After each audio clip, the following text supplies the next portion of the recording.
ligo pro meu irmão, celular desligado, começo a ficar inconsciente, aí eu lembrei que eu tinha salvado na semana anterior o telefone da minha cunhada, que tinha mudado, pegar no número chileno, ligo para ela, tocou, ninguém atende, ligo a segunda vez, ela atende, falo, vem aqui. E aí vem o outro fator, que era uma médica, e ela viu as pintinhas roxas, e ela começou a gritar. Então, eu tive que aprender tudo novamente, porque uma vez você amputado de braço e perna, você não faz mais nada. Literalmente nada. Do mais básico, né? O meu filho hoje tem 1 ano e 1 mês, ele já arrisca pegar comida sozinho. Eu não conseguia me alimentar. Então, foi tudo do zero. E todos os dias eu pedia para o Dr. Ofir, o meu médico infectologista, que é um baita infectologista, o Dr. Ofir, antes do boletim, posso ir no show da AC/DC? Né? Ele olhava para a família, a primeira vez ele olhou e falou, o que é isso? Tipo, por que vocês deixaram ele sonhar com isso, né?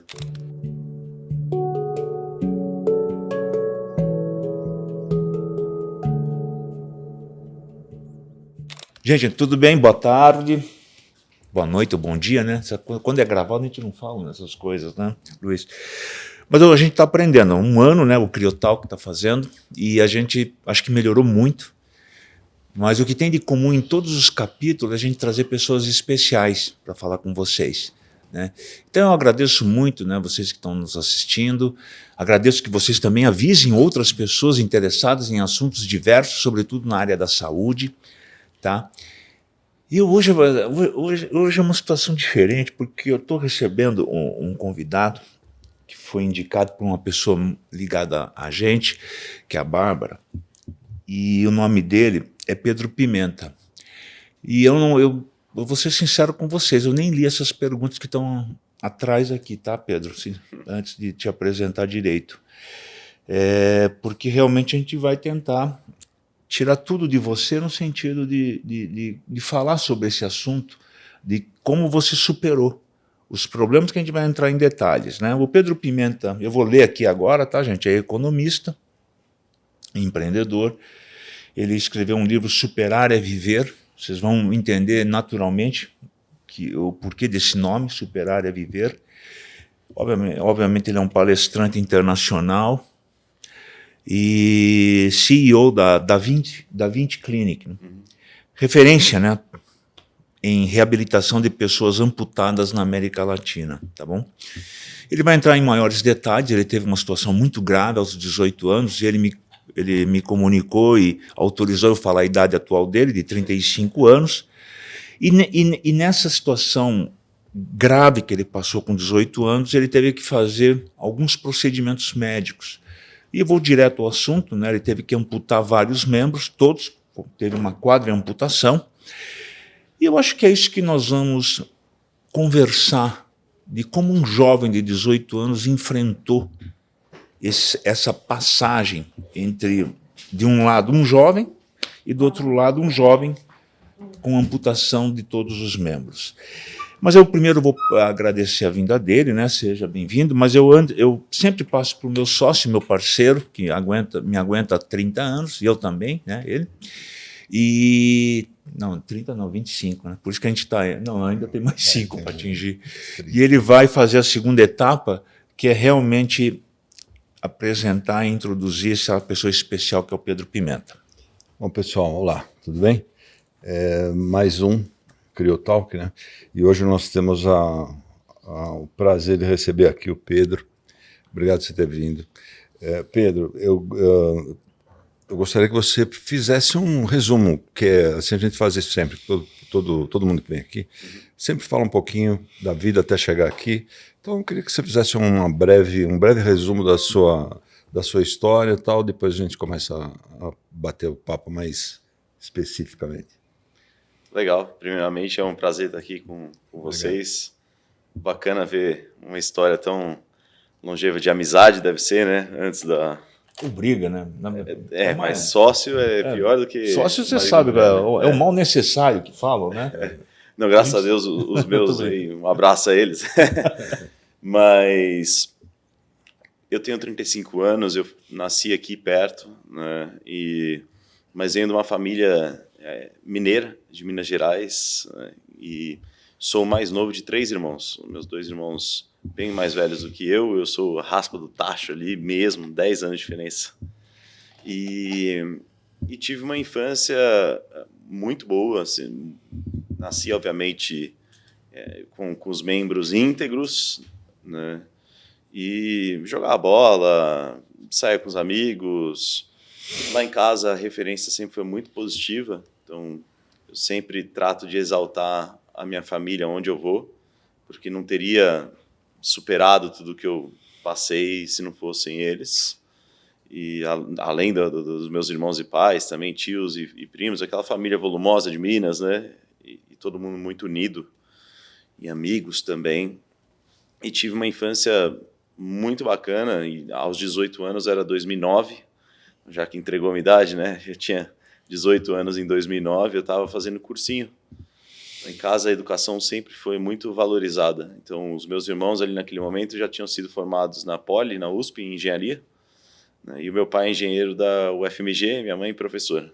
Então lá em casa isso sempre foi um assunto que não tinha como fugir, não tinha como eu ser aquela ovelha negra ali que vai mal e etc, né? Então fazia cursinho e focado em meio que seguir os passos ali e fechar essa trinca de engenheiros dos filhos. E naquele ano, um ano conturbado, porque cursinho, já era o segundo ano de cursinho, o primeiro eu fiz com o terceiro colegial. Vocês passaram por isso também, né? Em medicina e tal, aquela luta, aquela pressão subindo. E num ano conturbado, o sono estava desregulado. Ao mesmo tempo, não abria mão de praticar esportes e academia, e aí chegava sexta-feira, às vezes saía com os amigos, voltava direto na aula de sábado. E com 18 anos a gente só vê um pedal do carro, né? Que é o acelerador. Mas o pedal mais importante, às vezes, é o freio, saber dosar o nosso ritmo e a nossa saúde e ler os sinais, principalmente. E os sinais naquele ano, eles já eram bem evidentes. Então, eu tive 2 amidalites, tive mononucleose em agosto. Quando entrou setembro, a FUVEST estava logo ali, novembro, né? Então, acho que a pressão ali estava alta, mas eu sempre comento nas minhas palestras que eu não quero que ninguém que esteja dormindo mal e estressado sinta que pode acontecer algo igual aconteceu comigo. Senão, todo mundo aí que tem carreira, que tem casamento, filho, vai aparecer sem braço e perna no final da vida. E não é assim que acontece, né? Mas no dia 11 de setembro, um dia bem marcante para todos nós, né? A gente lembra exatamente onde estava no 11 de setembro de 2001. Eu lembro, eu tinha 8 anos, mas eu lembro. 8 anos, não, 10 anos. E eu lembro onde eu estava no colégio, ali na manhã daquele dia. E eu fiz as aulas do cursinho normalmente, saímos para almoçar, não terminei aquele almoço, comecei a passar muito mal e começou a piorar o meu estado na parte da tarde. Ali algumas coincidências me salvaram, e eu digo salvar porque depois do jantar eu fui admitido no hospital com menos de 1% de chance, já inconsciente e colocado imediatamente num coma induzido, no qual eu fiquei 6 dias e acordei perdido, sem saber o que tinha acontecido, mas a minha família soube. Minha família passou maus bocados ali nesses 6 dias. Eu tinha contraído uma meningococcemia, uma meningite meningocócica, bem grave mesmo, ao ponto de tomar adrenalina, noradrenalina recordista, sangue, acho que 3,5 vezes a volumetria do meu corpo. Fui salvo. Você ficou internado onde? Qual hospital? No Albert Einstein. Fui lá e multirão ali dos médicos e profissionais, todos os profissionais, né? Família ali muito aflita.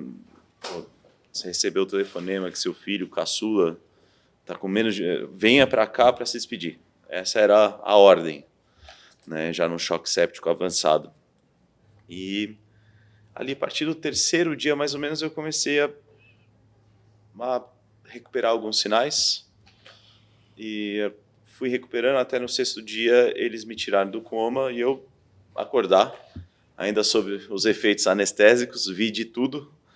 Achei que eu estava desde fazendo trabalho voluntário na África até que tinha luta do UFC no subsolo do hospital de madrugada, porque eu não sabia o que era sonho, o que era realidade, era tudo misturado, efeitos aí de ketamina e coisas mil, né? E fui recuperando para entender a gravidade do caso. Então, é aquele clássico caso de estar tudo bem, um jovem de 18 anos que acha que nunca o raio vai cair nele, né? A gente acha que, pô, quando os meus pais receberam o telefonema, eles estavam no interior da Itália, fazia 5 anos que meu pai não tirava férias.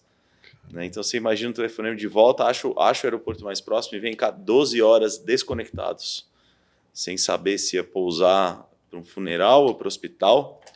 Né? Mas quando o meu irmão ligou para eles, a minha mãe, ela conta que achava que foi um acidente automobilístico, porque 18 anos, tá grave no hospital, não é uma doença de alguém que era 100% saudável, esportista, não mexia com droga, não fumava, né? Nunca vai imaginar que é uma doença ao ponto de colocar numa UTI com menos de 1% de chance em horas. Eu tinha falado com eles, fazia algumas horas, né?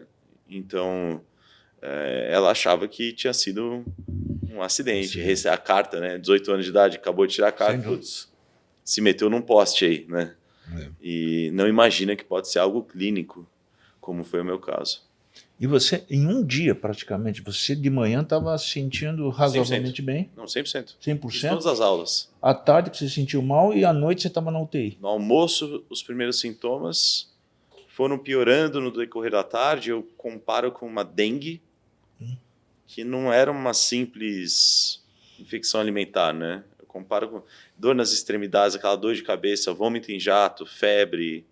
Só que como eu já tinha tido algumas coisas naquele ano, e um mês antes uma mononucleose, eu avisei, falei para meus irmãos, os meus pais não estavam, né? Eu falei, até um dos fatores que salvou minha vida foi que o meu irmão do meio, que morava no Chile, a esposa é médica, a Ju, pediatra, na época estava fazendo residência, eles vieram de surpresa porque o aniversário dele era 11 de setembro, e eu estava sozinho em casa fazia 2 semanas. Então, se eles não tivessem vindo de surpresa no dia anterior, no dia 10, eu estaria sozinho, alguém ia me encontrar no dia seguinte, falecido.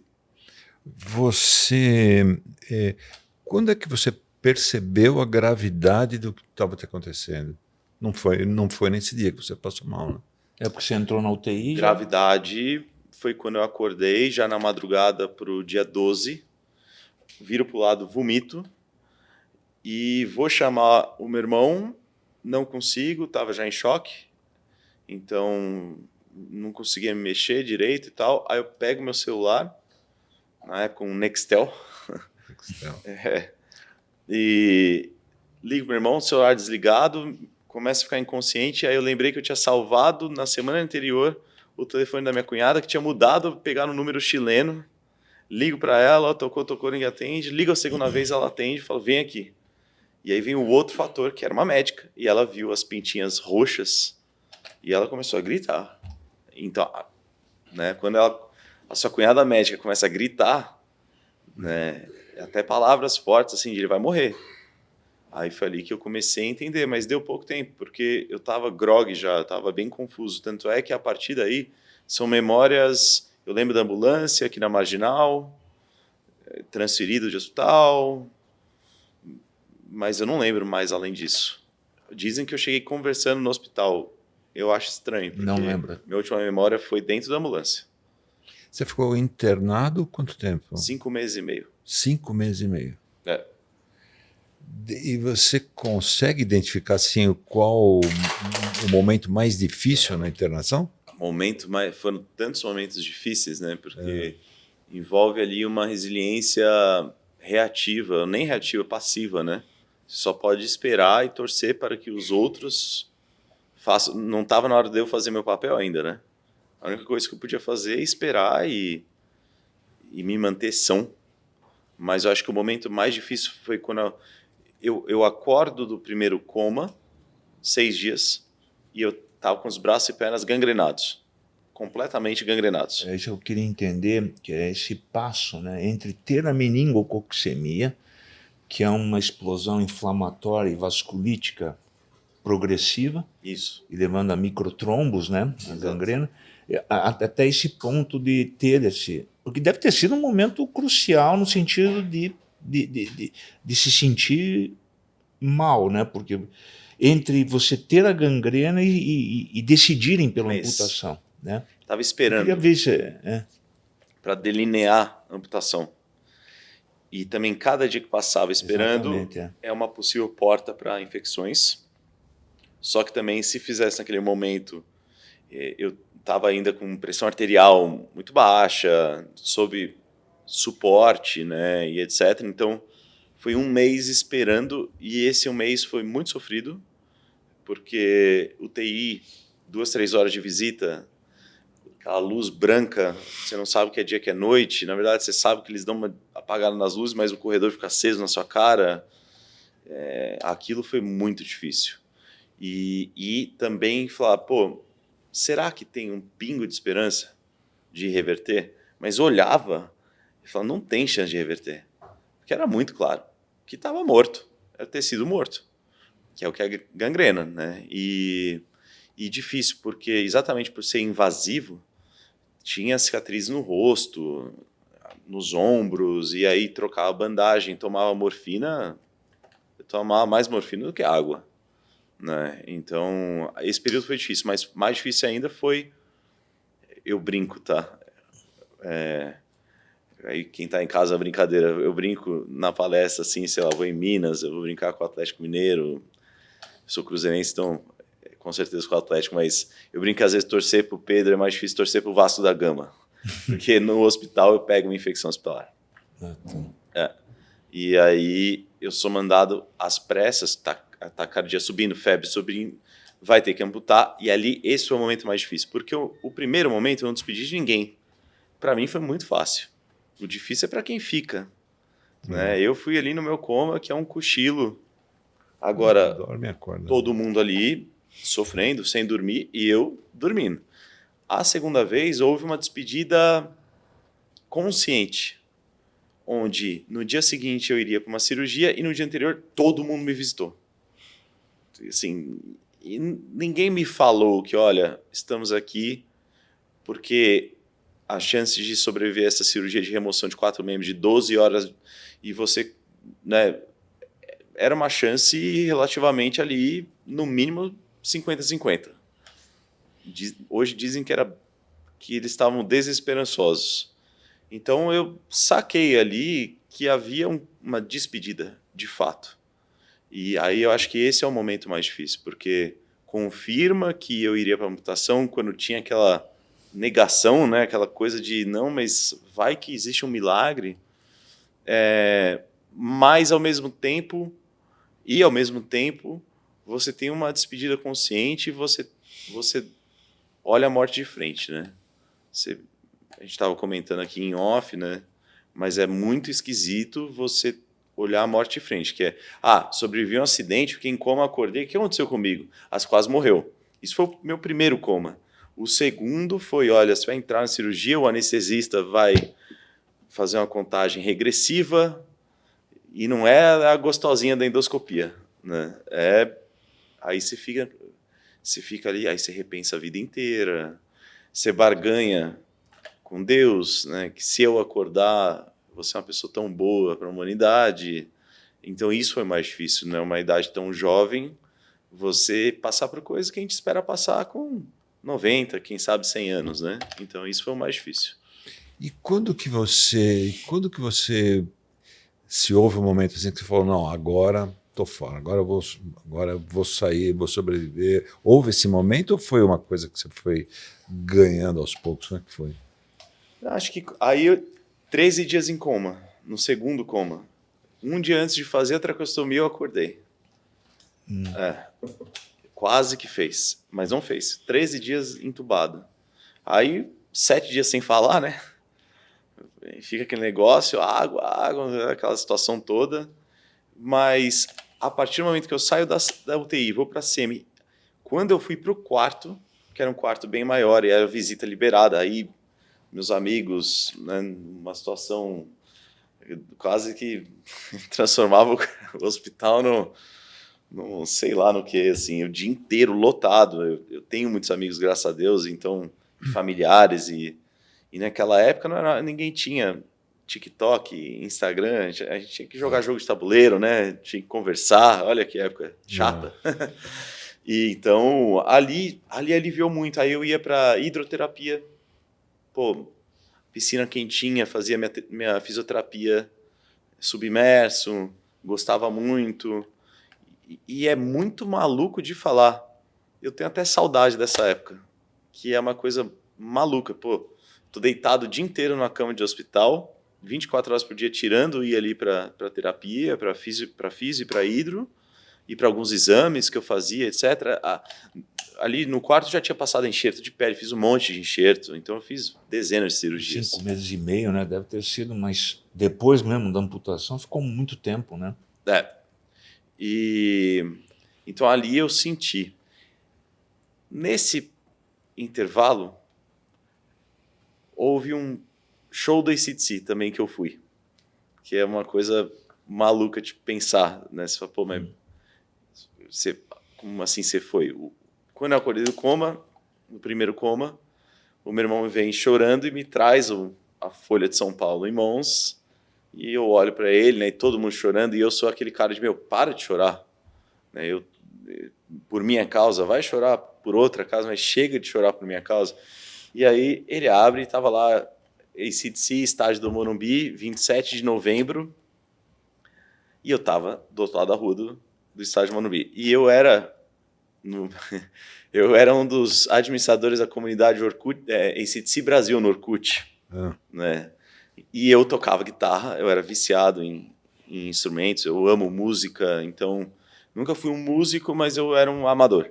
E eu tocava todas as músicas do AC/DC. Eu era tão viciado que só nos aplausos do início de um álbum ao vivo eu sabia que música que era de qual álbum.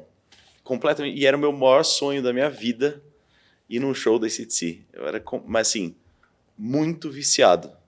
Ao ponto de meus irmãos falarem que eu estraguei o AC/DC para eles, que eu ouvi o dia inteiro e para mim só existia essa banda. E aí quando eu acordei, estava anunciado que ia ter o show do AC/DC do outro lado da rua, e naquela época, na semi-intensiva, o meu quarto era virado para o Morumbi. E eu escutava naquela época jogos ali do São Paulo, né? Aquele Bicho em Extinção, que era São Paulino contente, comemorando, né? Que tinha bastante, eles ganhavam tudo na época. Eu escutava apito do juiz, música, tudo. E aí, na hora, eu fiquei desesperado. Eu falei, eu não vou escutar, mal escutado, o show. Aí eu pedi pro meu irmão pendurar o pôster atrás da UTI, da minha maca, da minha cama. Aí meu irmão, na hora, falou, não, Pedro, não vai fazer isso. Aí eu, né, insisti, falei, mandei que ele nunca te pedi nada, né? Aí eu vou ter que colocar. Colocou o pôster lá, e todos os dias eu pedia pro Dr. Ofir, o meu médico infectologista, que é um baita infectologista, o Dr. Ofir, antes do boletim, posso ir no show desse AC/DC? Né? Ele olhava para a família, a primeira vez ele olhou e falou, o que é isso? Tipo, por que vocês deixaram ele sonhar com isso, né? E aí todos os dias isso aconteceu. Aí eu fui para a cirurgia um mês depois, aí fui para UTI, enxerto de pele, dezenas de cirurgias, fui para a semi-intensiva. Na hora que chegou novembro, eu estava ainda drenando, sabe, naquele vácuo, não é cicatriz, é curativo a vácuo. E posso ir no show desse AC/DC, já amputado, todos os dias. Aí, faltando 2 semanas, ele chegou para mim, para a família, reuniu a família. E aí eu não sabia, né? Quando eu reunia a família, para mim era né, mais alguma má notícia, ou poderia ser notícia de alta, mas eu não me via tendo uma alta tão cedo, né? Eu falei, o que ele reuniu a família? Ele falou, olha, tem uma carreira aqui, né, ilibada, sou um médico conceituado e tal, estou prestes a jogar tudo fora. Ele conversou com a direção do hospital, na época da humanização da medicina, começo ali das redes sociais, eles autorizaram eu ter uma alta, literalmente, meu pai me dá alta, assinar por mim de 2 horas, por uma ambulância me pegar, me levar no estádio, e aí eu assisti 3 músicas do estádio e voltar. E eu falei, não, 3 músicas eu não vou. Né? Aí ele já ficava, o doutor Ofir é uma figura, um grande amigo. E aí chegou no dia lá, a gente, tal, e ele condicionou irem, acho que 10 ou 12 funcionários do hospital. Tinha socorrista, tinha enfermeiro, técnico de enfermagem, tinha... E ele, né? E aí fomos uns 10 médicos, etc., e profissionais, mais uns 7 da minha família, e nós fomos, e aí eu fui de ambulância, entrei lá, a ambulância entrou dentro do estádio, quando abriu, tinha as pessoas num corredor, assim, batendo palma, porque o zum, zum, zum começou lá para organizar onde que ia me posicionar, todo mundo, o pessoal estava sabendo, e aí eu vi 23 músicas. Nossa. Saí na última música bravo com o Dr. Ofírio, porque ele me tirou de lá antes dos canhões estourarem, né? Que eu sabia tudo de cor. E depois eu volto e assinou uma readmissão. E algo bem inédito, né? No estado que eu estava, tem a foto ali, vídeo, eu com intracarte aqui, ainda você vê os enxertos de pele, né, bem visíveis, cheio com aqueles curativos, né, transparentes, né, e tal, não sei o quê. E aí eu assisti as 23 músicas, entro numa ambulância, me leva de volta, meu pai assina uma readmissão para mais 3 meses internado. Então, esse foi talvez o momento, acho, respondendo a sua pergunta de forma bem longa, talvez a primeira vez que eu pude me divertir e ver que eu poderia me divertir pós toda essa loucura, né? Foi num show de rock. Oh, que legal, né? Foi. E você teve que aprender tudo novamente? Como é que foi essa readaptação? Eu tive que aprender tudo novamente, porque uma vez você amputado de braço e perna, você não faz mais nada. Literalmente nada. Do mais básico, né? O meu filho hoje tem 1 ano e 1 mês, ele já arrisca pegar comida sozinho. Eu não conseguia me alimentar. Então, foi tudo do zero. Tudo do zero. No começo, sem nem pensar em próteses, né? Tentava fazer uma adaptação ou outra, mas quando a gente começou a pesquisar sobre reabilitação, ainda hospitalizado, a gente marcou para conversar com gente do mundo inteiro, no Skype na época e tal, e daqui do Brasil, e tentar entender qual seria o prognóstico dessa reabilitação. E não era positivo, né? Falavam que, olha, acostume-se com a ideia de uma cadeira de rodas, acostume-se com a ideia de um cuidador ao lado dele o tempo inteiro, né? Se ele conseguir dar alguns passos, vai ser 10 ou 20 passos, já vai estar no Guinness Book, porque eu perdi as pernas transfemoral, acima do joelho. Perdi mais ou menos 2/5 de cada fêmur. Então eu perdi a articulação do joelho. A articulação do joelho, acho que é intuitivo. Os senhores vão levantar aí da poltrona, é o joelho estendendo. Quadríceps ali trabalhando, principalmente. Um pouco de panturrilha, mas principalmente o joelho. E os braços acima dos cotovelos, mais enxerto de pele nos braços e pernas inteiros. Eu era um não candidato, colocando assim. E no começo eu não queria saber. Eu queria tentar. Então a gente começou a tentar, mas até eu atingir um nível de independência, foi 1 ano comandando os outros. E era bem difícil, essa parte foi mais difícil de tudo que eu contei aqui. Um jovem de 19 anos, com síndrome de café com leite, que todo caçula tem, né? Você está sempre querendo se provar. Você volta a estaca zero da vida, no que tange independência, parte motora, volta a estaca zero, né? Com 19 anos. Então, ali junto você engole o seu ego também. Então... Esse foi 1 ano que você começou a ficar independente, com 1 ano. Não. Mas esse... Não, demorou. Demorou? Independente uns 2 anos. 2 anos. 2 anos depois dessa internação aí, Depois né? a alta. Depois não, então praticamente uns 3 anos.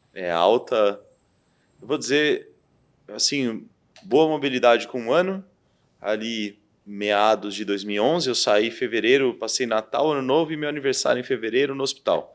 Saí em 2010. 2011, 1 ano depois de falhar várias vezes, eu fui parar em Oklahoma, num centro de reabilitação de veterano de guerra. Eu era o único civil. E aí lá eu fiz um treinamento que não existe mais, que foi cancelado, que era só para jovens, homens, magros e tal. E aí até eu lembro, era eu e 4 veteranos de guerra naquele momento, aí depois de 20 dias vinham os novos, mas na minha classe éramos eu e mais 4 ali, um deles no segundo, terceiro dia, jogou a cadeira de rodas naquelas caminhonetes grandonas, deu o dedo do meio para os caras lá, porque os treinadores eram muito verbais. Por isso que não existe mais, foi cancelado de cancelamento mesmo. Eles eram muito verbais, né? Eles eram muito agressivos. O treinamento se chamava bootcamp, que é o treinamento militar. E um deles aí deu o dedo do meio para os caras e foi embora e desistiu da reabilitação. Era muito difícil. Chegava no hotel no final do dia, sangue saía, tirava a prótese, dava para encher um Quanto copo. tempo de treinamento lá? O dia inteiro. O dia inteiro. E quanto? É um mês, 20 dias. 20 dias. Duas Dureza. passagens. Na Dureza. primeira passagem foi dezembro de 2010. A primeira passagem minha lá. Já tinha ido em 2 clínicas em São Paulo, aqui em São Paulo, uma clínica em Chicago. Na época o dólar estava 1,80. Né? Uma clínica em Chicago e eu zero. Na cadeira de rodas, ganhando peso, zero. Aí um alinhamento de planetas, e tem muito isso na minha vida, assim, alguns alinhamentos de planetas num congresso, e eu acho que esse é um mérito que eu tive de me forçar a sair de casa. Então, quando eu ficava sabendo que ia ter algum congresso de prótese e órtese, eu ia para ver qual com a consciência que as soluções para meus problemas estavam geralmente em outras pessoas, não em outras próteses, mas em outras pessoas que iam me indicar, iam me treinar e etc. E para eu conhecer elas, eu tinha que estar fora de casa. E aí eu conheci o vice-presidente da Hanger, a maior empresa do mundo de reabilitação de amputados, que foi quem me reabilitou lá. Eles têm 900 clínicas. Uma gigante. Fatura 3 bi de dólar ano. E uma delas em Oklahoma tinha uma tribo, era fora do padrão das outras, que foi essa que foi cancelada, que eles especializavam em casos bilaterais transfemorais e múltiplas amputações. E aí o vice-presidente me viu nesse lugar e falou, olha, a gente tem 1 milhão de pacientes por ano, uns 800 mil de órteses, mais 200 mil de amputados. Então a gente tem 200 mil casos ano. E a gente tem 150 anos. O J.E. Hanger, ele fundou a Hanger, ele foi amputado da Guerra Civil Americana, 1860. Então, eles fizeram 150 anos há 10 anos. E eles falaram, olha, e ele falou para mim, o Kevin, que depois virou quase um pai para mim, ele olhou para mim e falou, olha, eu não sei te explicar, mas eu vejo fogo nos seus olhos, né? E a gente não tem um case de tetraamputação 100% independente. Vem para Oklahoma, que eu vou te abrir portas, se der certo, sua vida vai dizer. Se não der, acho que do jeito que você está aí, né, o não você já tem. Tentando. Quando foi isso? Foi em maio ainda. 3 meses depois que eu saí do hospital.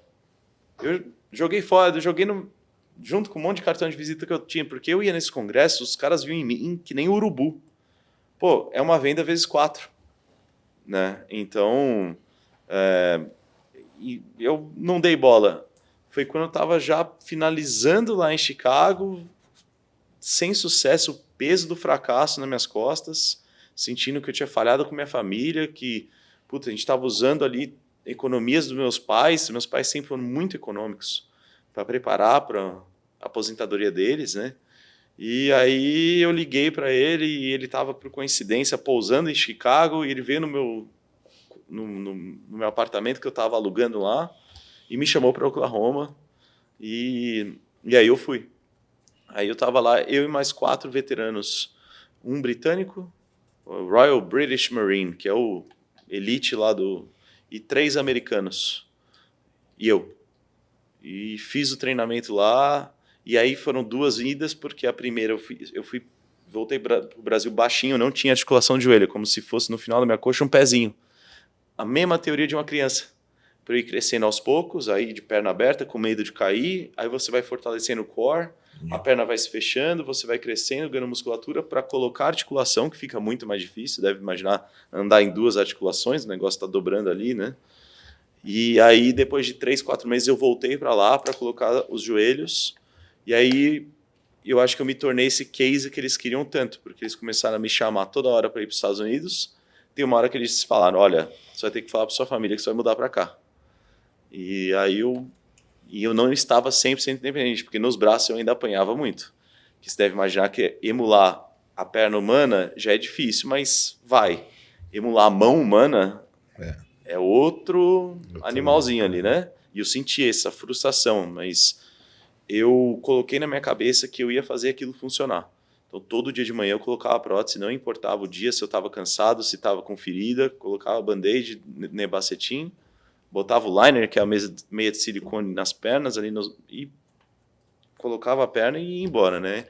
E aí, em dezembro de 2011, então um ano depois desse treinamento, eu mudei para os Estados Unidos e fui estudar lá próteses e órteses na faculdade, que a Hanger é patrocinadora, em St. Petersburg, na Flórida, ali perto de Tampa, uma cidade praiana linda, maravilhosa, um balneário, e trabalhar para eles. E eu mudei sozinho. E fiquei 9 anos lá. Deixa eu perguntar uma coisa que não está muito está meio fora daqui, que é a questão psicológica, né? Você é um jovem de 18, 20 anos aí. Você já ouviu falar em depressão, cara? Você não teve depressão ou tentou pensar assim, eu quero morrer? Desculpa a pergunta, mas Acho que, em algum momento da sua vida... Eu não sou um profissional dessa área, mas eu acredito que depressão tem um fator temporal aí, certo? Tem que ter um médio e longo prazo para você qualificar como depressão. Eu tive momentos de muita tristeza, momentos de muita dificuldade, de desespero. Eu cheguei a pedir para meu pai por eutanásia, por exemplo. Chegou a pedir. Cheguei naquele intervalo com os braços esperando, eu não aguentava mais, né? Mas num momento de desespero. Mas quando eu fui pro quarto do 12, como eu falei, eu vejo meses ali com a família. Sabe quando você está com os primos todos reunidos no sítio e você não quer que acabe nunca aquelas férias? Porque é raro reunir todo mundo. Era a gente lá no quarto. Então, dali eu saí. Quando eu saí, eu fui trabalhar no início. Assim, eu sou um cara que eu preciso de obsessões. E eu fiquei obcecado por música eletrônica naquela época, porque eu não conseguia mais tocar meus instrumentos, então eu fui fazer música eletrônica. Então eu estudava o dia inteiro aquilo, obcecado. Então aquilo me ajudou. E aí até que eu tive uma pequena carreirinha ali como produtor musical. Legal, assim. E estava evoluindo. Aí chegou essa reabilitação maluca. Eu fui para os Estados Unidos e comecei minha carreira como um profissional da área de reabilitação, né? Trabalhando para a Hanger e estudando. Então não tinha tempo para a depressão. E também... eu nunca me vitimizei.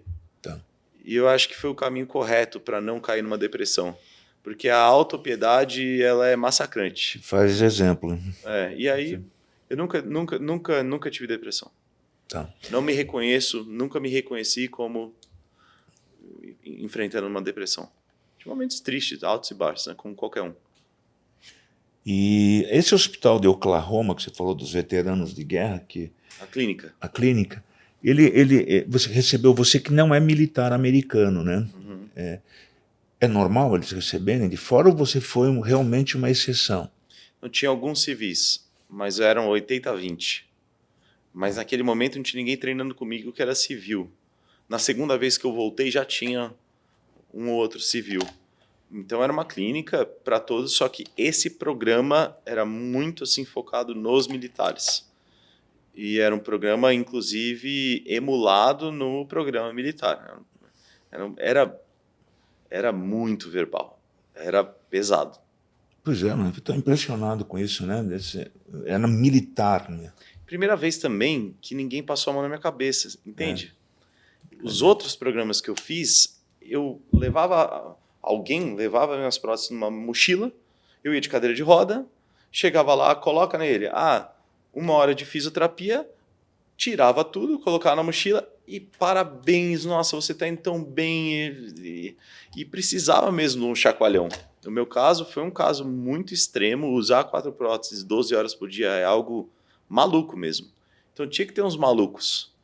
Se não fosse um approach maluco, não resolvia o problema maluco. Né? Então, mas hoje não tem mais. Acabou esse problema. Deixa eu te falar uma coisa. Na sequência disso aí, você hoje é sócio proprietário de uma empresa chamada Da Vinci. Sim. É Da Vinci? Da Vinci. Tá. Essa empresa você abriu aqui ou nos Estados Unidos? Como é que foi entre Estados Unidos até você abrir a Da Vinci? Como é que foi esse negócio? Linha do tempo. Final de 2011 eu mudo para lá. Janeiro de 2012, primeiro semestre de faculdade.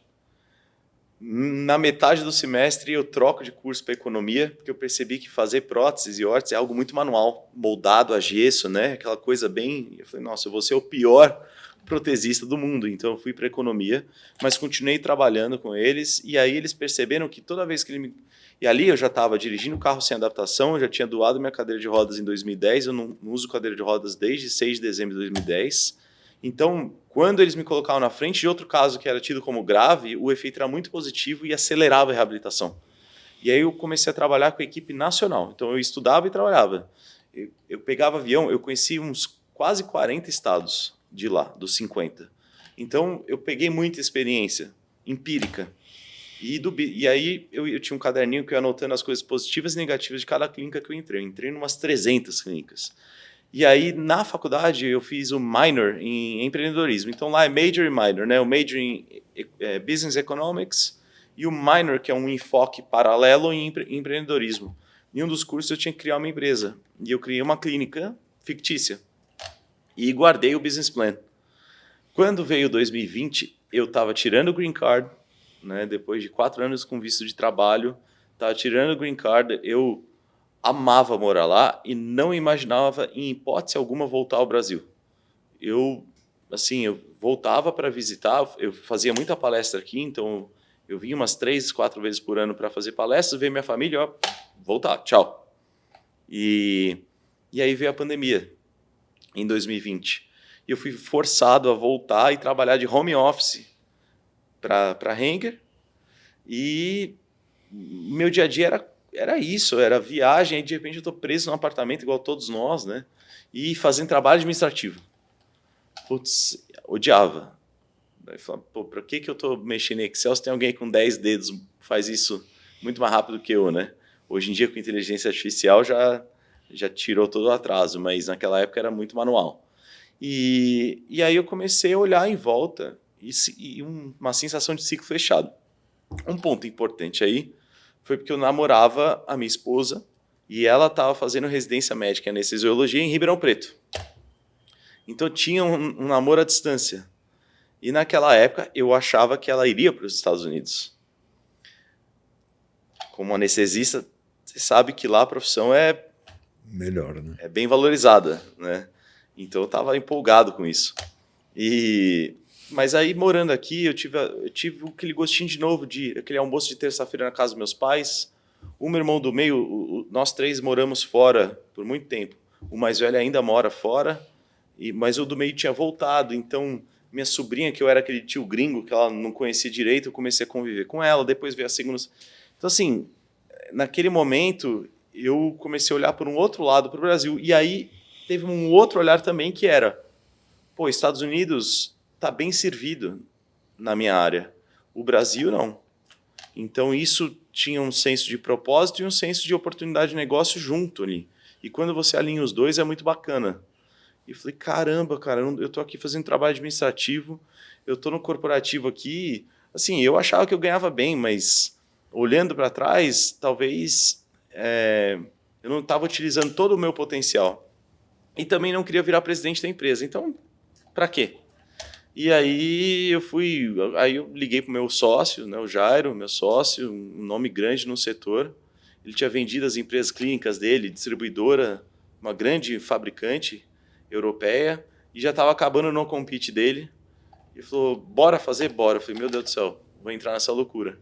E aí, na pandemia 2020, novembro de 2020, eu pedi demissão e abdiquei do green card. E fiquei. Aí, 4 anos depois, fui pegar minhas coisas. Ficou na garagem do amigo meu. Todas as minhas coisas ficaram lá. E aí, nós abrimos a Da Vinci em maio de 2021. A gente fez 5 anos agora em maio. E foi esse movimento, uma sensação muito forte em mim de ciclo fechado, que não foi difícil para eu fazer esse movimento. Me veio uma sensação que era aquilo que eu tinha que fazer. Muito forte, maior do que eu. Mas, desculpa, eu não entendi. Mas quem teve a ideia da Da Vinci? Você? Acho que eu posso falar, o Jairo, ele fala isso em público. A Da Vinci, eu ressuscitei o business plan da faculdade, que era a clínica ideal. Ressuscitei o business plan, o business canvas, que é um business plan mais de modelo de negócio. E e desenhei o logo, desenhei a planta, uma vez que a gente alugou o espaço aqui em Tamboré. Eu desenhei tudo à mão, a gancho. Eu tenho tudo guardado. Desenhei, eu tinha tudo escrito, todo o diferencial, o SWOT, tudo desenhado, tudo na cabeça. Beleza. Agora fala aí o que é a Da-Vinci. A Da-Vinci é um centro de reabilitação de pessoas com amputação. A gente reúne não só a reabilitação fisioterápica, mas também com confecção de próteses, somente próteses, a gente não faz órteses. Para quem está assistindo, prótese é quando você substitui um membro, órtese é quando vai em volta de um membro com algum tipo de deficiência. Então a gente faz próteses e foca em casos complexos de reabilitação. O nosso diferencial é, por que deu certo a minha reabilitação lá em Oklahoma? Foi porque foi um treinamento militar? Foi, mas foi porque eu treinei com outros semelhantes a mim. Eu era o único de 4 membros, mas tinha um de 3 membros, que foi o meu grande mentor, o Cameron, outros de 2 pernas, e eu acredito muito que a reabilitação é algo horizontal, não é o expert ensinando o leigo. Se a gente for fazer astrofísica, eu imagino que seja a gente lá a gente não tem nada para ensinar para o professor de astrofísica, certo? Só ele ensina a gente. Mas eu aprendi tanto com outros amputados, às vezes, depois que eu virei meio que um treinador de amputados, eu olhava assim e falava, cara, esse cara tem um jeito de colocar a perna muito melhor que o meu. E ele é novato. E eu estou aqui há 3 anos, aqui, eu sou um professor, e o cara me ensinou. Então, geralmente, as clínicas abrem com várias salinhas e o que a gente chama de peer support, que é o suporte, que é o mesmo conceito do Alcoólicos Anônimos, né? As pessoas se juntarem que estão sofrendo do mesmo trauma. Inclusive, não só pacientes, mas familiares. A esposa de um amputado vai chegar e vai falar, meu Deus, qual que é o limite de dizer não? Que ele quer que eu faça tudo por ele. Quem pode responder isso melhor do que uma esposa de alguém que já está no nível mais avançado, né, nessa caminhada, né?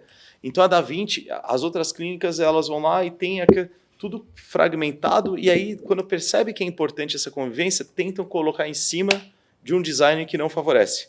A Da-Vinci, ela é open space, ela é um espaço só, 2 salas opcionais ali do início, se alguém quiser, mas quase ninguém quer, e todo mundo reabilita junto e a gente marca só a entrada do paciente, não marca a saída no dia, para incentivar essas conexões. E aí as famílias assistem juntas as reabilitações estão acontecendo ali, batem palmas juntas para o primeiro passo ali do fulano, e aí o próximo é seu filho, né? Então tem essa interação, e os estudos dizem que o peer support lá fora, né? Aqui a gente não produz estudo para nada, ele tem uma taxa de melhoria de outcomes, né? De resultados gigantesca na nossa área de reabilitação de amputados. Então, a Da-Vinci trouxe esse conceito de tudo integrado, inclusive a oficina integrada física, que foi algo novo, né, com janelas e tal, para a pessoa ver a prótese dela sendo feita como se fosse uma cozinha do restaurante, né?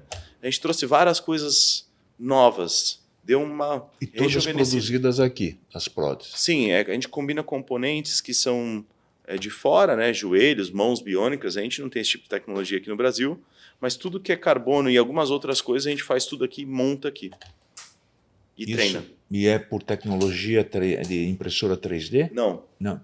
Eu não tenho impressora 3D que seja melhor do que as mãos de um técnico altamente experiente que já repetiu esse encaixe aqui. É um molde igual de dentista, né? Um molde só tira o molde exato da coxa da pessoa, da canela da pessoa, do antebraço da pessoa. Para fazer um encaixe rígido em carbono, onde enfio minha perna aqui mole, imagina que tem que ser apertado o suficiente para não soltar. Estou aqui, não pode estar minha perna bamba. Mas também não tão apertado para não machucar. É uma arte fazer isso aqui, por isso chama Da-Vinci, pelo Leonardo da Vinci. Então, se você tem um cara, igual a gente tem lá, o Leandro, nosso sócio, que tem 34 anos, só fazendo a mão, pernas e braços das pessoas e tal, não tem 3D que substitua. Não tem. Tá. Ainda, né? O acesso a vocês, quem está nos vendo, tem muita gente do SUS, de hospital privado. Como é que é o acesso a vocês? Desde o princípio, eu tive essa consciência assim, de um capitalismo social, né, onde é uma empresa privada com sócios, os sócios dependem de retiradas, como deve ser, né, só que, ao mesmo tempo, eu tento, ao máximo, democratizar. Então, a gente tenta sempre ajudar umas pessoas lá, a gente não publica. E também, as pessoas aqui no Brasil, através de efeito comunitário, elas têm a questão da vaquinha, da rifa, e a gente auxilia nisso. E hoje eu tenho o maior orgulho de dizer que mais de 50% dos nossos pacientes vêm de classe C, D e E, menos favorecidas. E é bem bacana. Legal, né? A gente não só faz próteses eletrônicas ultra high-tech, a gente também faz aquela prótesinha do senhorzinho diabético de 85 anos. A gente tem um senhorzinho de 94 anos, transtibial, diabético, que ele anda. É uma prótese simplesinha, não vou colocar um negócio maluco nele. Prótesinha levinha e tal, né? Ele anda de andador. Você tem que estar... Eu imagino que como você sofreu isso, usa prótese, acho que é cobrado sempre atualização, né, tecnológica. E a minha pergunta envolve muito engenharia isso, física, conhecimento computacional. Onde se busca isso? É só nos Estados Unidos? Que país que vira um exemplo para você de buscar um avanço? Eu não estou falando que você não tem uma empresa avançada, mas eventualmente tem essas atualizações, né, de tecnologia. Quais são os países que são exemplos nesse tipo de reabilitação? Tem 2 pontos aqui. Primeiro ponto, o que eu uso hoje, há 10 anos é a mesma coisa. Exata. Nosso celular mudou muito, o seu relógio mudou muito. Eu uso exatamente, rigorosamente, a mesma coisa há 10 anos. Por que que a nossa área é mais estacionada? Primeiro que é um nicho, mercadologicamente, menor. Segundo porque a gente veste, então a bateria não evoluiu muito nos últimos 10 anos, bateria de lítio, então teria que ser mais leve, né? A gente não conseguiu integrar o cérebro, então meio que deu uma estacionada com melhorias incrementais nos últimos 10 anos. Houve melhorias? Houve. Mas não é aquela coisa que a gente está vendo agora com a robótica humanoide, com inteligência artificial, com microchips. Não, a gente não pegou tudo isso, né? Exatamente por ser algo wearable, né, que a gente tem que usar. Agora, quando eu olho para a prótese e o avanço, onde essas pesquisas estão acontecendo, Estados Unidos, Europa e agora a China aparecendo, mas principalmente Estados Unidos e Europa. Estados Unidos, Alemanha, Islândia são os polos. Eu estou vendo com muito bons olhos essa questão dos robôs humanoides, não sei se vocês estão acompanhando. O próprio Elon Musk tem, né? A Tesla tem lá o robô dela, a China tem acho que 150 fabricantes trabalhando nisso agora, e a Boston Dynamics, vocês já devem ter visto, o robô dando uma cambalhota, carregando caixa, e dos últimos 6 meses para cá a gente entrou naquele ponto de inflexão, naquela singularidade, né, naquele ponto de flexão onde a gente exponencializou o negócio de uma forma que eu olho para esses robôs e aí aquelas mãos, falo, pô, dá para pegar para nossa área. E aí a primeira vez em 10 anos que eu falo, tá bom, agora tem algo vindo que pode ser revolucionário, né? Meus braços são mecânicos, o design deles são da Guerra da Secessão Americana. Você olha lá vídeo de 1900, lá da Primeira Guerra Mundial, 1914, uns videozinhos em preto e branco, os caras usam esse mesmo sistema de cabos e correias que eu uso. Minha perna tem uma eletrônica, meu joelho, mas o braço não. E eu tô feliz com esse braço, eu faço absolutamente tudo. Eu fui para a China em novembro sozinho. Viajei sozinho, fiquei 10 dias lá. Então, o time tá ganhando no sentido de hoje eu já tenho a independência que eu queria, eu vim aqui dirigindo o carro, peguei marginal. Então, não tinha muita esperança, sabe? Eu tava bem tranquilo, falei, cara, se for só para a próxima geração, que seja, eu tô bem, né? Já superei. Mas hoje eu tô olhando e falo, caramba, é capaz dos próximos anos aí eu ir para algo mais tecnológico, né? Porque antes eram milhões de dólares sendo colocados nessas pesquisas, porque era um nicho pequeno. Agora são bilhões de dólares, uma corrida global com venture capital, todo mundo jogando dólar nisso, porque você vai fazer um robô para fábricas e para as casas que vai substituir mão de obra. Pô, a gente pega emprestado. A mesma mão lá do robô do Elon Musk vai servir para a gente. Quando isso acontecer, vai ser muito legal. Muito legal. A gente vai ver a nossa área daqui 5 anos. Eu quero muito ver, né? Vai ficar muito legal. Que bom, né? Bom, mudando um pouquinho de assunto. Você é pai há pouco tempo, não é? Uhum. Isso mudou alguma coisa na sua vida? Tudo. completamente. Assim, você vê que eu fico sem palavra. Eu tenho palavra para tudo, mas eu falo pra caramba, mas quando eu vou falar dele eu perco palavra. Porque primeiro foi uma dificuldade ter ele, né? Eu passei por poucas e boas, eu e minha esposa, devido à meningococcemia, questão de infertilidade, passei por um tratamento longo com uro de 2 anos. E também chances baixíssimas. Eu brinco que se a gente for jogar o War aqui, eu não tiro um 6. De verdade, eu sou o cara mais azarado no dado. Por isso que eu não jogo jogo nenhum. Mas quando vem essas coisas, eu tive assim, a gente reverteu um quadro com o Dr. Conrado, meu uro lá, o Dr. Monteleone também, que fez parte de FIV. Eu passei também por maus bocados ali em 2024, depois que a gente se casou, 2022, depois que a gente se casou, eu e minha esposa. Mas 2024 deu certo. E na primeira tentativa veio o Bernardinho, super saudável. Então, assim, primeiro eu olho para ele como um milagre do milagre, né? Então, vem uma vida de uma quase perda de vida e depois quase que não gerou essa vida. Então, ele é a potencialização ali de vários milagres juntos.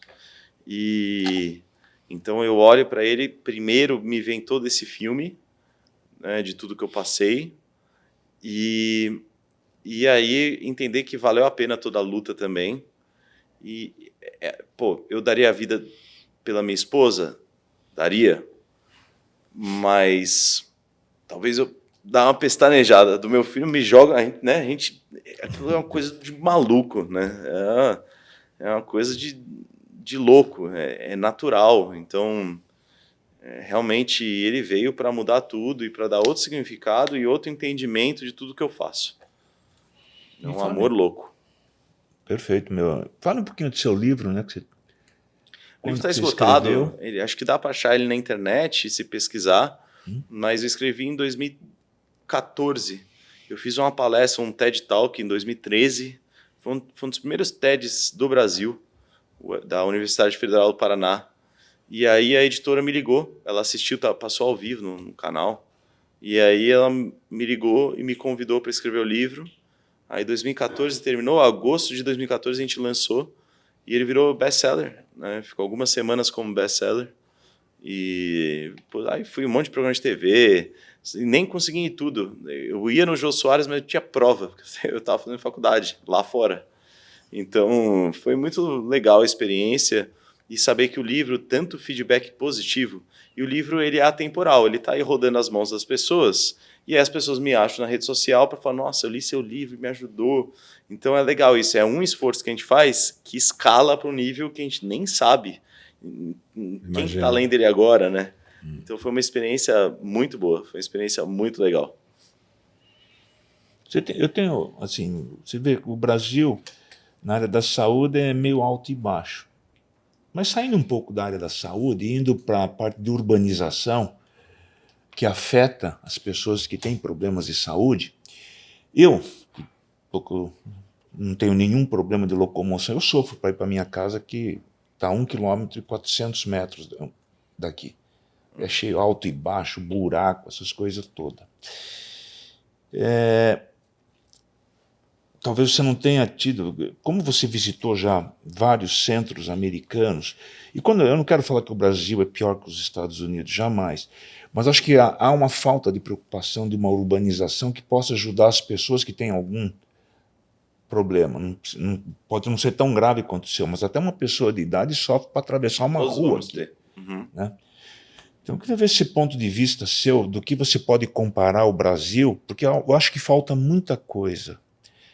Só que eu não tenho uma visão tão apurada quanto a sua, até porque você visitou 40 estados americanos, talvez até outros países que se envolvem mais com a qualidade de locomoção das pessoas, né? Não sei se você tem alguma opinião sobre isso.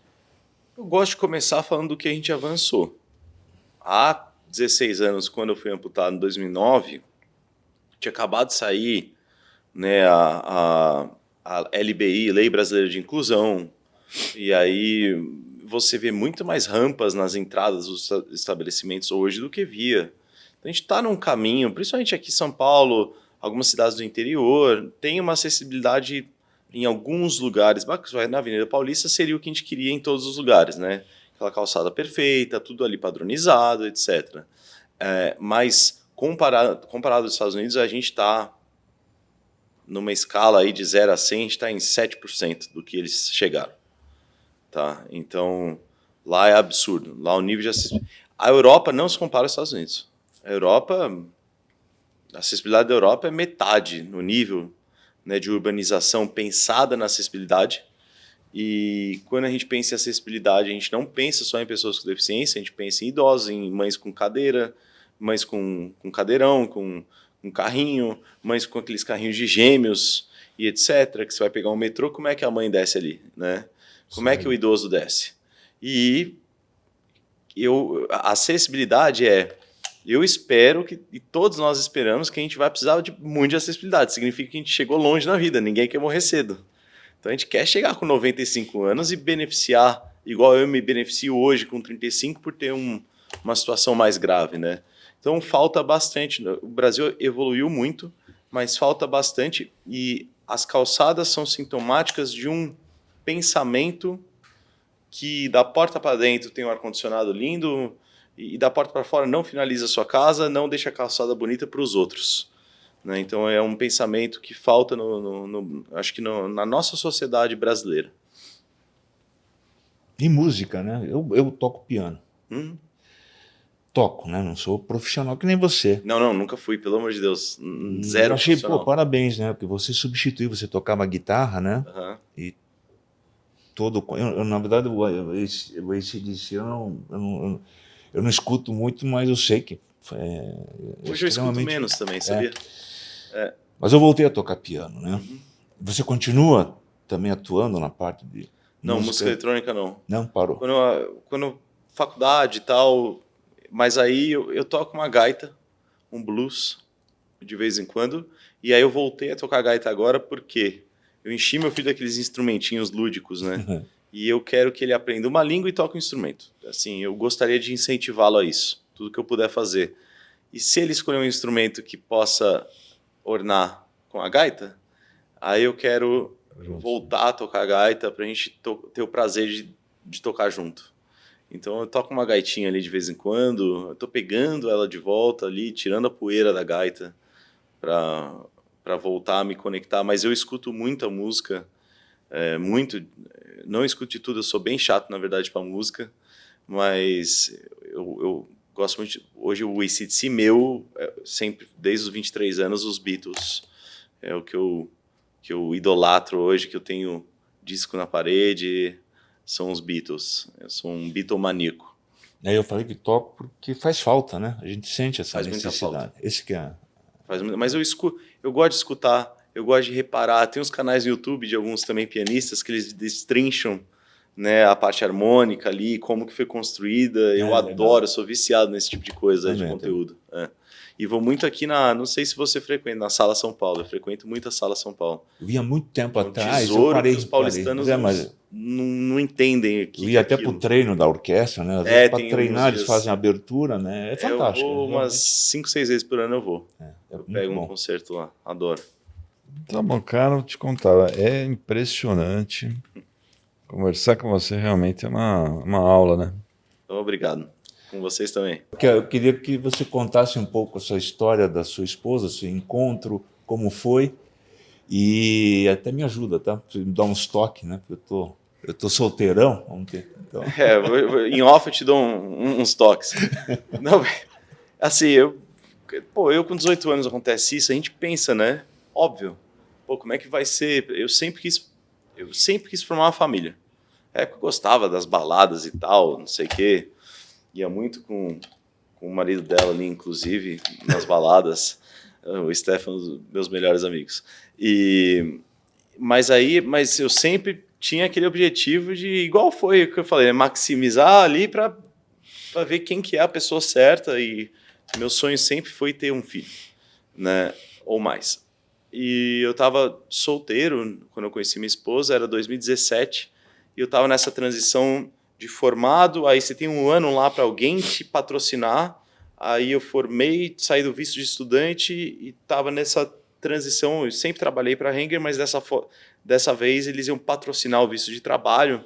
Então estava num momento bem focado. E eu acho que talvez, né, vem quando a gente está focado. Eu, quando parei de pensar nisso, eu falei, não, estou trabalhando aqui, estou casado com o meu trabalho. Aí, novamente, né, são coisas malucas que acontecem na minha vida. Meu pai fala que na minha vida nada é o ponto A conectado ao ponto B. É o ponto A, aí vem aquele nó de fios e chega no ponto B. Eu estava na academia, um belo dia, aí parou aqueles plantões, entrou o governador na TV, e eu morava na Flórida e estava acostumado com furacões. Já peguei vários. E o floridiano, ele é um cara super desligado aí, sabe? Ele é um cara bem...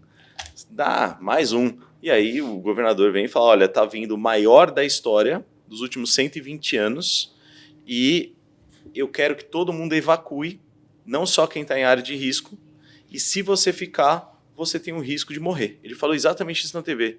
Todo mundo na academia parou, olhou um para o outro, e foi naquele negócio de tipo assim, pô, você fala com o personal, né? Eu vou no supermercado ali rapidinho comprar água, porque nessa hora todo mundo corre pro supermercado. E fui no supermercado, parece que eu tava boiando, porque eu pedi a supermercado online, chego lá, tá tudo vazio. As prateleiras, e faltava uma semana ainda. Eu falei, gente do céu. E eu ligo pro meu melhor amigo ali de Tampa, né, onde eu morava, o Paulo. Falei, Paulo, você tá vendo? Ele falou, cara, eu tô vendo. E a família dele, eles migraram, né, há 26 anos, para Atlanta. Então é o estado acima. É a mesma coisa aqui, BH. E aí ele falou, cara, vamos todo mundo lá para meus pais, a gente sempre ia lá, quando a gente migra, nossos amigos viram nossa família ali, né? Ele falou, Pedro, vambora, daqui uns 3, 4 dias a gente vai junto e você vai. Aí eu falei, cara, mas tem um Garcia lá em Miami. Na época não sabia se o furacão ia pegar Miami ou ia para Tampa. Então a ordem era todo mundo de Orlando para baixo evacuar. E aí eu liguei para o Garcia, que é um dos meus melhores amigos de infância, né, que estava morando em Miami, fazia um ano, liguei para ele e falei, ó, você vai evacuar? Ele falou, cara, eu tô com visita em casa, tô com 2 irmãs e uma mãe. Aí eu falei, não, deixa eu ligar pro Paulo aqui, vamos ver se... Aí o Paulo, um coração gigante, a família dele, ele falou, não vou nem ligar para meus pais, manda aí todo mundo para casa deles, a gente põe colchão de ar, a gente dá um jeito. E aí, um belo dia, faltando ali uns 3 dias para chegar o furacão, a gente se encontra lá na casa do Paulo, e aí veio esse meu amigo Garcia com a esposa dele, que é de Limeira, e junto com essas 3 visitas que estavam na Disney, né? Primeira vez que a mãe levava as filhas na Disney, não sei o quê, né? As 3. Aí, quando chegou lá, a gente foi abastecer o carro, já estava aquela fila, aquela loucura, e nós fomos dirigir 600 quilômetros, a gente fez em 21 horas. 21 horas, parando para usar o banheiro no acostamento, porque a fila para os postos de gasolina eram quilométricas. As pessoas saindo na mão ali de porrada mesmo para um galão de gasolina.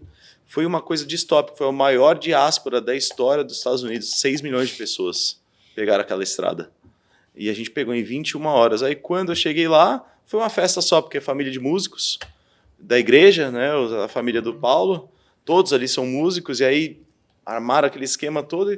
Foram 5, 6 dias fazendo churrasco o dia inteiro e música, e ali eu conheci a Marcela, a gente se engraçou ali na viagem, só que ela estava fazendo residência em anestesiologia em Ribeirão Preto.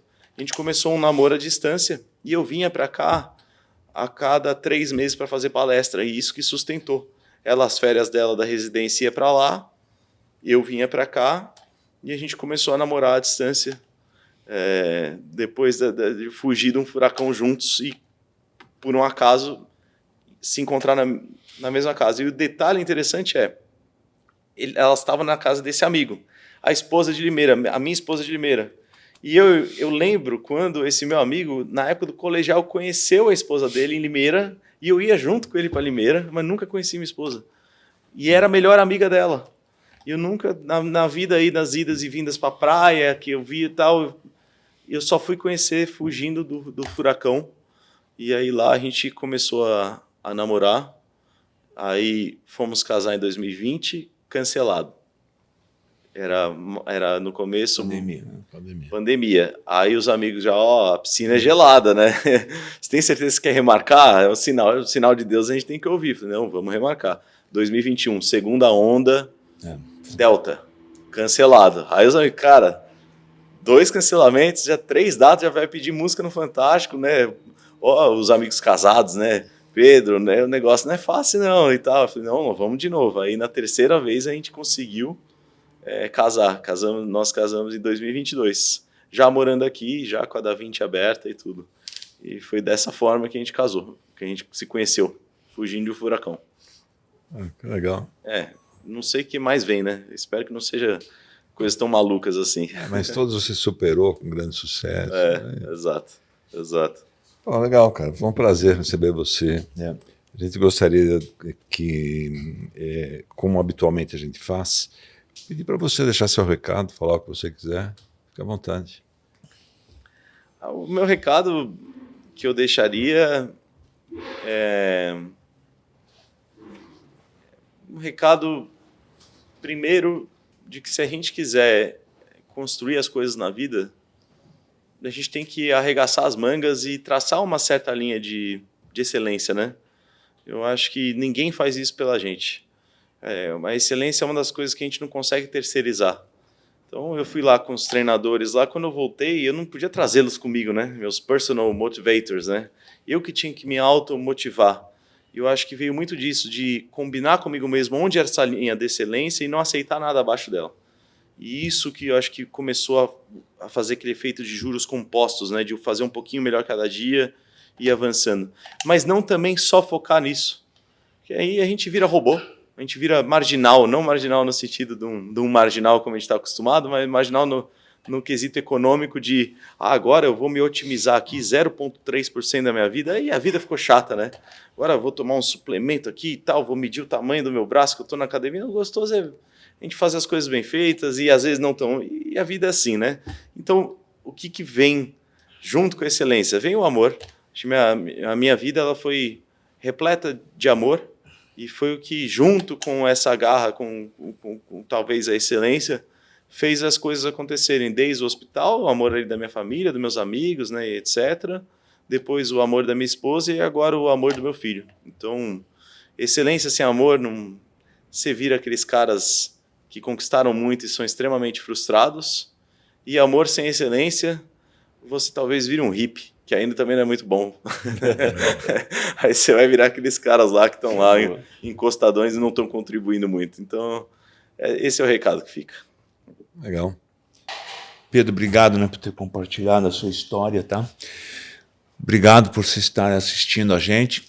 Essa história do Pedro mostra que mesmo diante das grandes dificuldades, e quando eu falo grande, é grande mesmo, né? Escolha o caminho certo, né? Com apoio da família, amor de filho, dê valor à família. Escolhendo o caminho certo, não desistindo, não fazendo o problema ser maior, às vezes, do que é, você vai conseguir. Acho que o exemplo é o Pedro Pimenta, que está aqui. Ele tem um livro, né, que ele falou, acho que vamos buscar, né, na internet, parece que está esgotado, mas vamos buscar. Se fosse você, mesmo não tendo problema, eu estou com curiosidade de entrar em informações sobre essa empresa que ele formou, que é a Da Vinci, né? Bom, eu acho que eu convido vocês, porque deve ser muito interessante, e agradeço, né? O pessoal está me olhando aqui, mas agradeço os seguidores, né, que estão assiduamente assistindo a gente, mas eu peço para aumentar porque eles me cobram, tá, gente? Sempre um a mais sempre ajuda a gente a distribuir essas informações que nós trazemos aqui. E o Pedro, acho que é um exemplo categórico de que a gente tenta trazer sempre os melhores assuntos com as melhores pessoas, tá? Esse é o nosso compromisso com vocês. Obrigado. Tchau. Obrigado.